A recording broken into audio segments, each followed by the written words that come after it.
Hey everybody, welcome to the Networker's Quest. Matt and Collette Fitzgerald hanging out with you tonight. Tonight we wanted to do a video about getting out of debt.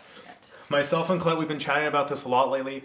And we find the question that people ask us the most when they find out about our story is they ask us what it's looked like for us to pay off a certain amount of debt over the last 5 years. And so tonight we're going to share a little bit of our story, what it's looked like from being in a position of having a lot of consumer debt, close to 6 figures of consumer debt, early 20s, to now being in a position still in the 20s, holding on very strong, 29, but being able to be debt free, not owing anybody a nickel. For myself and Collette, it was a goal that we wanted to achieve very early on in our relationship.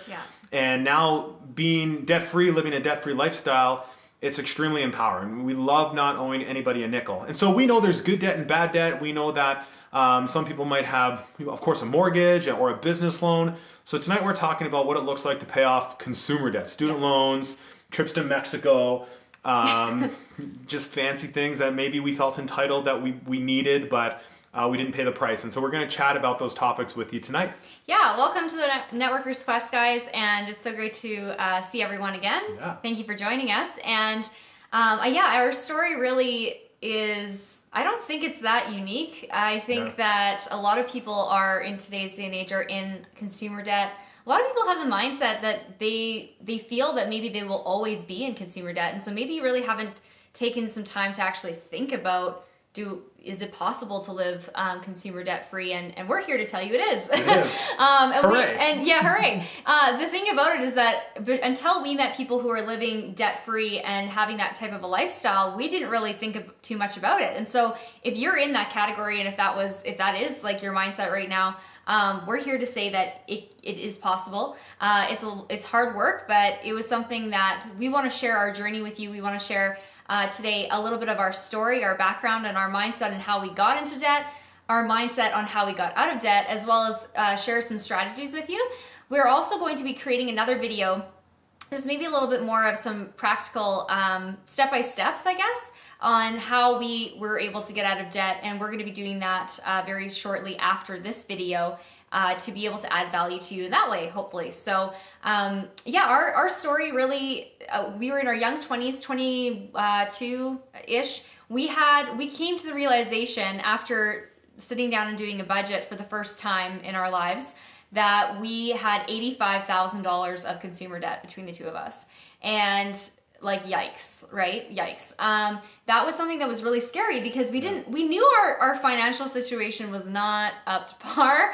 We knew that there was a lot of money going to minimum payments. There was a lot of money going out, and we were spending more money than keeping more money. We knew that to be true, but we didn't realize how, I guess, scary it really was until we actually wrote it down on paper. And so some of you may be in that boat as well, where you're like, I'm not going there, I'm not looking at it. I would encourage you to look at it, because I think the having a budget and being actually sitting down and doing a budget for yourself, for us, it was the most freeing thing that could actually happen. And I know that some of you may be like, what? Like, how is that possible? It was because as soon as we were able to really evaluate and get real with ourselves with the current situation that we were in, we could start to actually implement strategies to get out of it and have a plan of action so that we could change our situation and our circumstance, which was really great. And so we felt very empowered. We felt as soon as we knew that we had $85,000 of debt, yes, we looked at each other and we're like, oh snap, like this is going to be hard. And we're going to have to pay the price a little bit here. But we were really excited because for the first time we felt that we had a plan. And we felt that if we just work the plan, and if we're patient enough, and if we follow through, then we can have blank. We could be debt free. We could start to do some of these things that we love to do and not feel the pressure or the pinch of running it through the filter of like, can we afford it? Or is this, not to say that you can, I think that you'll always have a budget or always have that mindset of like, can you afford it or can you not? But we really took our budget very seriously, and we believe that a budget is actually not just something that you just do on a whim. You don't just do it for 2 months at a time and then stop. A budget is a lifelong thing that you implement in your life to better your life. Yeah. If you are in control of your budget and your spending, your life will be in control for the most part in terms of that area in spending in your life. But if you are out of control with your spending and in your budget, your life is typically chaotic and out of control. And it's there's no element of planning there, which can lead to disaster. And we know that firsthand. So that's kind of that was a little bit of our mindset when we started to sit down and actually do a budget. Yeah, I think it's so easy today to get into a lot of debt. It's culture.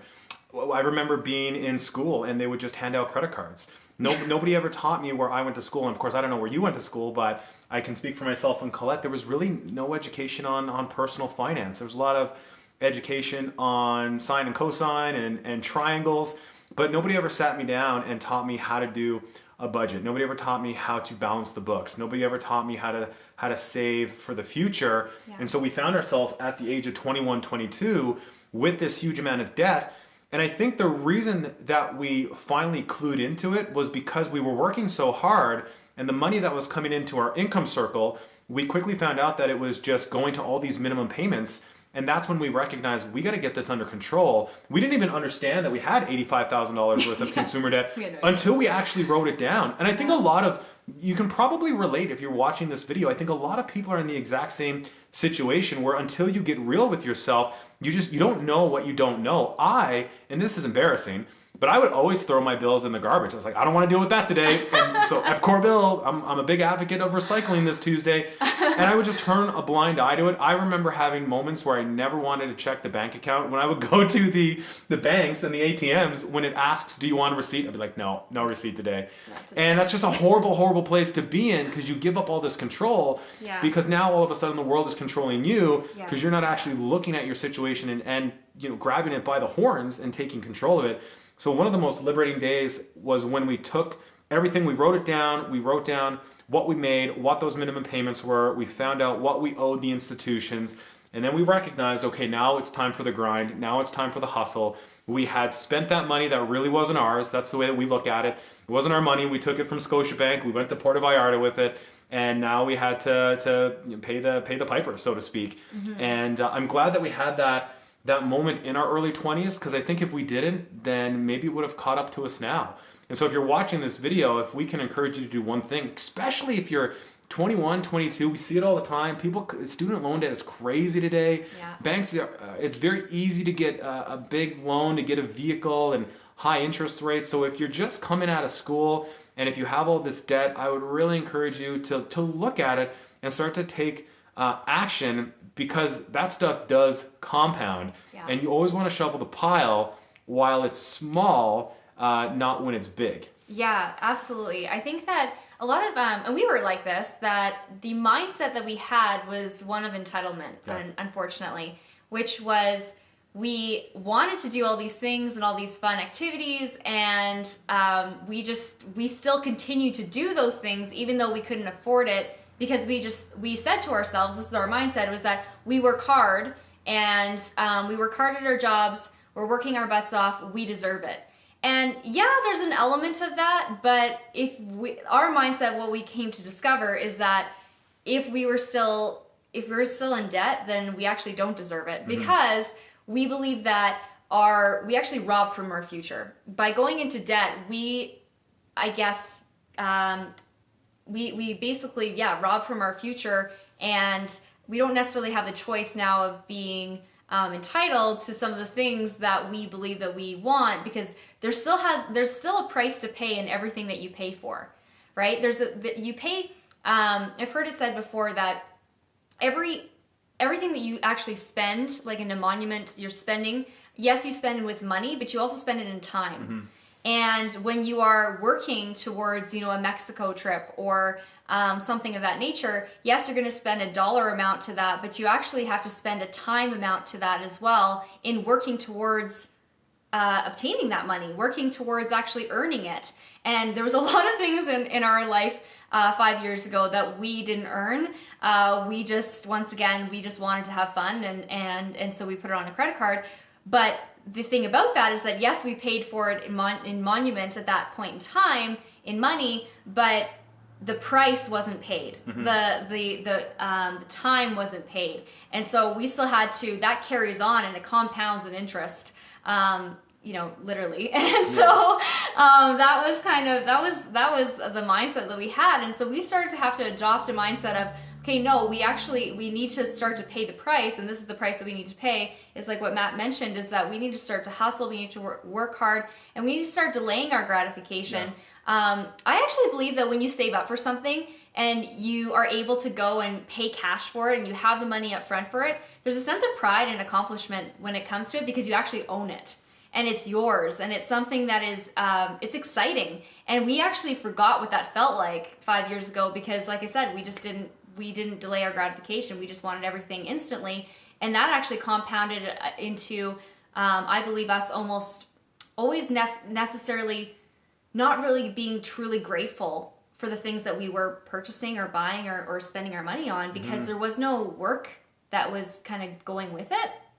And this is just our story. Like I said, you may not resonate with that, but so we really did. We sat down, we did a budget. Yeah. It was scary, but it was really exciting because we had a plan for the first time, which was awesome. And Matt, why don't you kind of talk about what that looked like, the budget?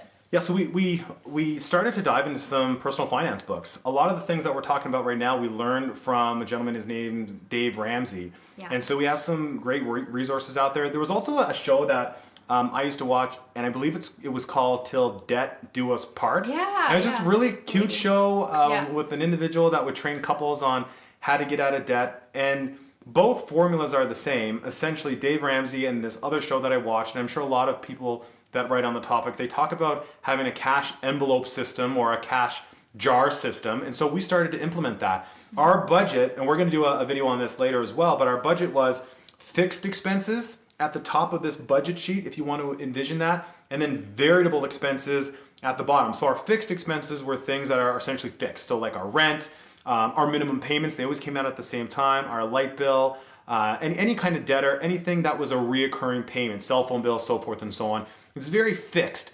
And then things at the bottom would be things that could vary. So you have your grocery bill, you have your gas bill, and then the most important one in there was our entertainment fund, or what we call like our fun account. Right. And so we started to learn that if we wanted to take control of our finances, we had to get on a cash envelope system, and I had to have a MAT fund, I called it, fund, but it's also a fun account for fun things, entertainment, not to get those two confused. And Collette would also have a Collette fund for fun.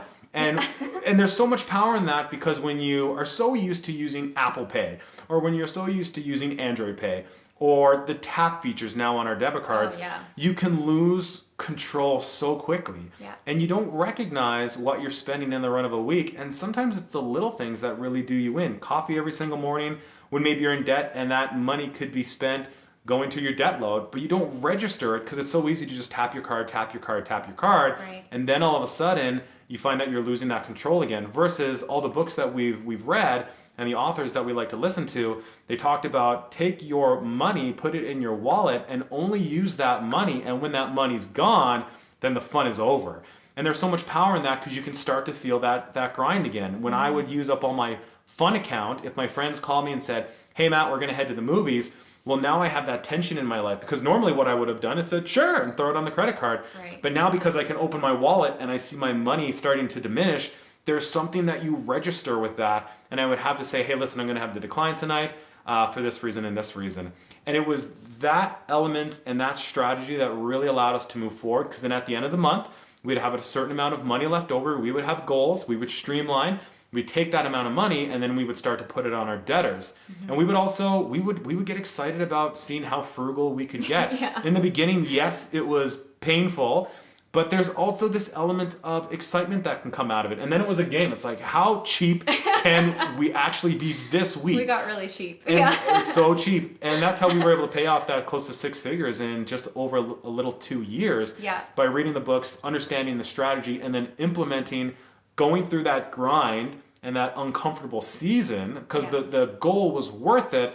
and then also having those strategies of getting kind of frugal. Do you want to chat about what some of those look like? Yeah, I love how Matt talked about the fun accounts, because I think it's so important that if you're a couple and your finances are together, that you have two separate fun accounts. True. I can't stress this enough, because that way, if Matt wants to spend his money, his fun account, on the most ridiculous thing that I could ever think of, that's his choice. Same thing with me. He might think that, me going to the mall and spending it on a shirt, he's like, why? Like, why are you spending your money that way? And it's totally logical for me. And so having two separate fun accounts is really great. The other thing about that is that it really we were able to create just really great, I guess, moments of I don't know what I guess when it brought us back to some of our dating days. Yeah. Which was when Matt would buy me something from his fun account. I was like, wow, like that's pretty awesome. Like he would buy dinner, and I'm like, are you sure? Like, that's from your fun account.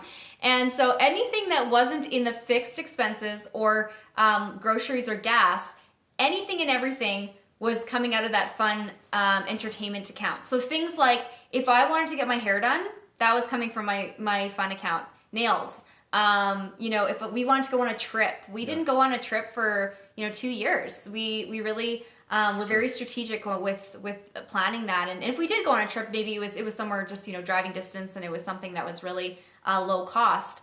So some of the trade-offs, I guess, and some of the prices that we paid to be able to get out of debt was, I didn't get my hair done for 2 years.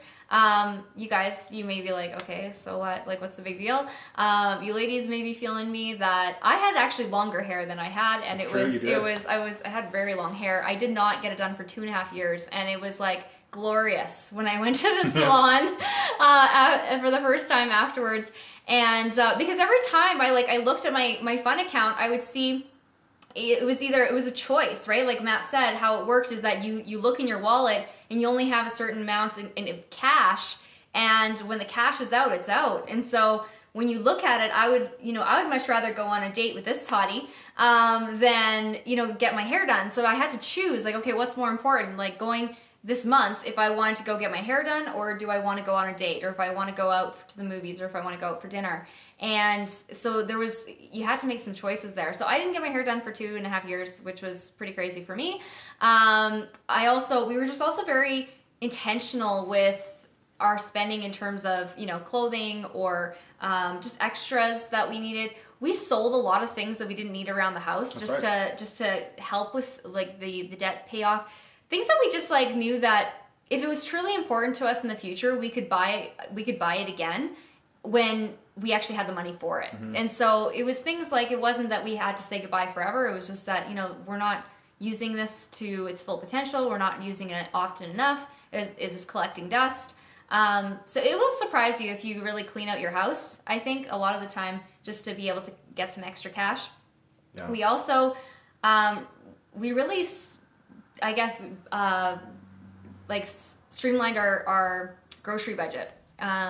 We chose where to shop, which for us, we went to Walmart, which everything was no-name brand. Like, it was just, cheap brand. Cheap brand. You save a lot of money with the cheap brand. You do, and you can still make some good meals, but it was a price that we paid. And so I remember when we first got out of debt, like, being able to go to a nice grocery store was super exciting. Save on foods. Oh my God. It was, so those are some of the things. I'm not sure if you can think of anything else, hon, but. I think that there were a lot of different things in there, but it was registering that pain. But once again, once we started to see the excitement of going to the bank and having, because we would use these cash envelope systems, and when we would go to the bank and put an extra $500 down on a Scotialine credit card, there was no meal tasty enough to taste better than taking that $500 and putting it towards those debtors. Yeah. And so it might have been things like getting your hair done, getting your nails done. For me, it was stop eating out on the road, stop having coffees every morning on the way to work, instead just making coffees here at home. Just little things like that over a long period of time would start to compound. And then one of the other things that we implemented that I think is so crucial that a lot of people miss the boat on, and we wouldn't have been aware of this unless we started to read some different resources. But Dave Ramsey, I believe it's Dave Ramsey, he talks about what he calls the snowball effect. And essentially, instead of sprinkling extra money that you have in the run of a month on all your debtors or all your minimum payments, which is what we did, we would get paid and we would have all these people that we would have to pay, and we would break up the money and kind of sprinkle it around after the minimum payment. It doesn't keep up enough with the interest. And so Dave Ramsey talks about lining up your debtors most of the time from the smallest amount owing to the largest amount owing. Sometimes it can be different depending on the interest rates. Right. But what we did is we took the smallest debtor, put it at the top of the list, and then we put them all down. And now we would have this laser focus. And so after we had money at the end of the month because we didn't get, or you didn't get your hair done, because I wasn't spending money on Tim Hortons, because we started to use this cash envelope system, now there'd be money left over at the end of the month because we streamlined, and all that extra money would have this laser focus towards this one debtor. Right. And it was incredible how fast we could pay that debtor off. We would still pay our minimum payments on everything else, but anything extra would go towards that one debtor. Then when that debtor got paid off, we would free up essentially that minimum payment.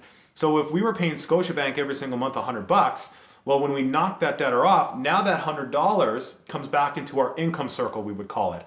And now at the end of the month, still staying frugal, getting rid of stuff around the house, reclaiming that $100 that's not going to Scotiabank anymore. We would take that amount of money left over, and then we would have a laser focus on the next debtor, maybe the TD Bank credit card. And then when that was paid off, we would get like another $200 back. And he calls it the snowball effect because if you think of a snowball rolling down a hill, it builds momentum and it gets bigger and bigger and bigger and bigger.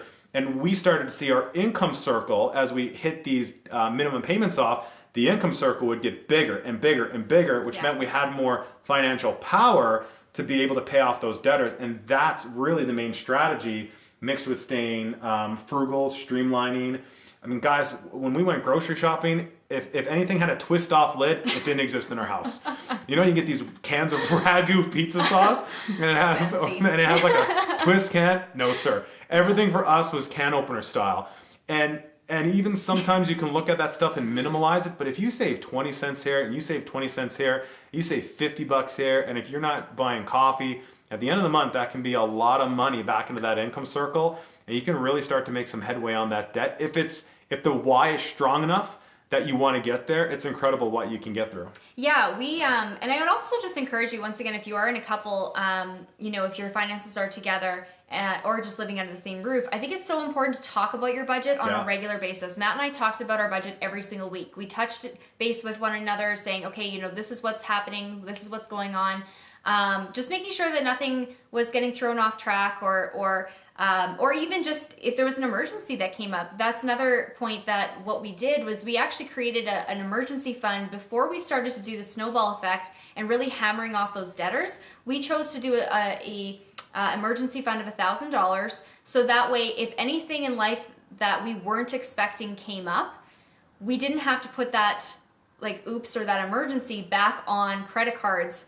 It's so heartbreaking when you're working towards a goal and you're working so hard, you're doing all these crazy things, trade-offs, and you're paying off your debtors, and then all of a sudden this something happens to your life, trip to the dentist, there's the big one, or anything that usually happens with your car is always like $1,000, it's always like that way. Or we live in Alberta, so winter tires, anything like that.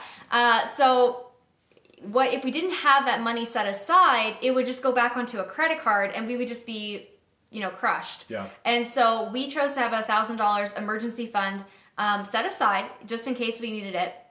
And then if we had to dip into it, we would rebuild that before then starting to continue on and hammering off our debtors. I think that it's really important. There's really, in terms of a budget, it's really one or two options. You either have to, or both, you have to cut back your spending. So you need to streamline that. And I think it's so important. That's why a cash envelope system is so crucial, because it really keeps you accountable to how much you're spending and just your choices that you're making. And so cash envelope system, being able to cut back your debtors, but also the other option, and it very well could be in some people's situations, is that you need to make more money. That's right. And if that is the situation, is that if you are not paying, there's no money left over at the end of the month to put on debtors, well, there needs to be other options that discussed, making more money in some capacity. That's why, Matt and I, we were able to focus on our business. And so that was able to be a contributing factor for us paying off debt. But for those people who don't have a business or maybe it's a different situation for you, then getting a second or third job. Like, I know that obviously you don't necessarily want to do that for the long haul, but you have to keep in mind that getting out of debt is just a short season. Yeah. It's a season of hard work, of dedication, of follow through, and it's not a forever thing. It's something that you will thank yourself for in when you are able to come to the finish line, and you'll be so excited that you followed through with it.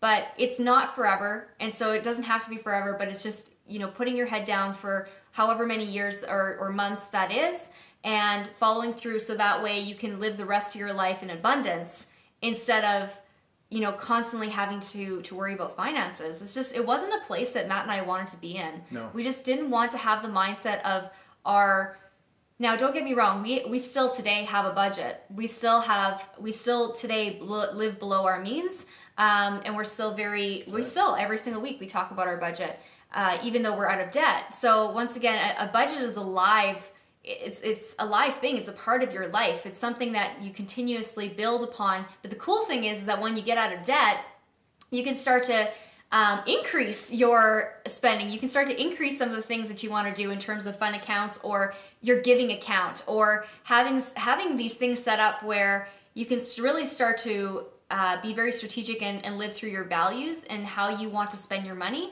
And that just increases with more money that you make, which is really great, and it's a fun place to be. And so, we just encourage that, the debt freedom lifestyle is it's just so awesome. And in terms of the things that you can do at the end of that road, when we got debt free, we just realized that we could bless so many people. We could give to the charities that we wanted to. We could start to actually live abundantly and not just think of ourselves. I know that in the beginning, 5 years ago, it was really focused on us. And there's nothing wrong with that, because I think that in order for you to start to give to others and be able to pay back in the ways that you want to, you need to first take care of yourself, and you need to be able to have the abundance to then be able to give to others. And so, but you can't necessarily do that to your fullest potential or fullest desire if you're still in debt. And so, taking that into consideration, not having the entitlement mentality of well, I work hard, I deserve it, or not having the pressure from other people maybe that aren't necessarily following through on a budget. Stick to your guns and know what's best for you and your budget and your lifestyle, the lifestyle you want to create, because then in the future you can just live so much more abundantly than what you could ever imagine.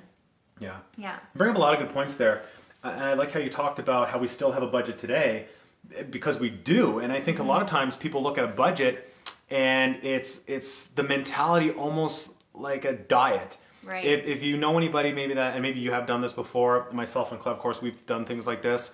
You want to lose 10 pounds because you're going on a trip, and so you look at it through this short lens, and you have almost like, I call it a diet mentality, where you just want to get it done, but it's not a lifestyle change. If you know anybody that's done a crash diet, maybe they can drop 10, 15, 20 pounds, but then if they creep back into their old lifestyle, it's amazing how that weight can slowly come back on. Right. Well, the same thing is so true with the budget. If we were looking to just hammer off all of our debtors, but we had a short-term lens, we might have paid it all off, yes, but if we then slipped back into our old habits of not having conversations, of using Apple Pay all the time, we still use a cash envelope system because it's checks and balances that can keep us in place. Yeah. And so I think it's important that you look at things through the lens of lifestyle, and you play the long tail of the game, not necessarily the short tail of the game, because you want to be debt-free your whole life.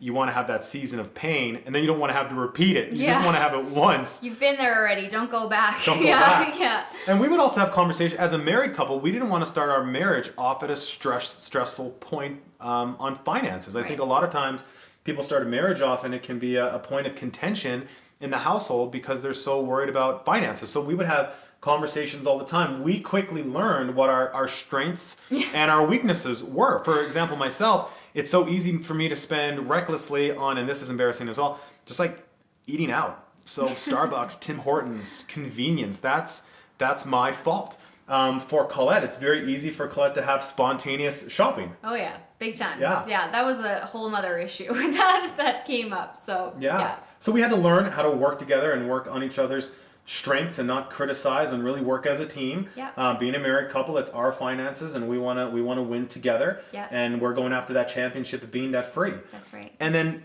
getting debt free, I can remember it so vividly. It's one of the days that always stands out in my mind because it's such an incredible championship to win. I remember it like it was yesterday, and I'd guess we've been debt free now for maybe 3 years because it took us about 2 years and a bit to pay the debt off.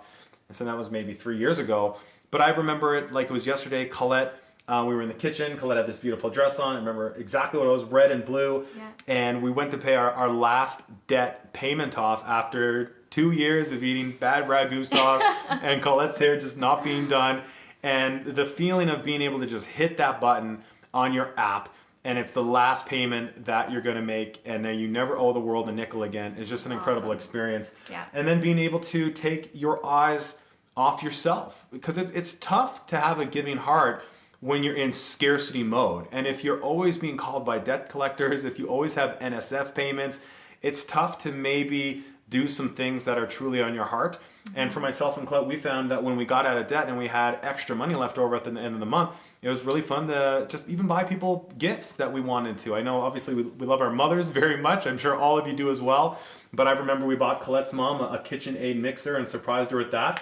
And that was just so exciting to be able to give somebody this gift. Yeah. And I know that myself and Collette, we bought my mom, who is just an incredible piano player, bought her this really awesome electric piano. I guess that's the best way to call it. It's like not a keyboard that doesn't make it live up to the hype. It's just this incredible electric piano. Yeah. And I look at, those are just two examples, but I know if we had that debt load and if we didn't take 2 years to get focused on our debt, there's no way that we wouldn't have been able to, there's no way we would have been able to do things like that. And I'm sure all of you listening to this video right now, if you're at the point in the beginning of your marriage or on your personal journey and you're wanting to get rid of your debt, we just want to communicate that it is awesome getting to the other side and anybody can do it. It just takes an attention on the day. You take that big debt goal, you break it down into bite-sized chunks, and then you just execute every 24 hours. That's right. Just follow through. And once again, it's just, and also have an accountability buddy, right? Yeah. Like if you're not married,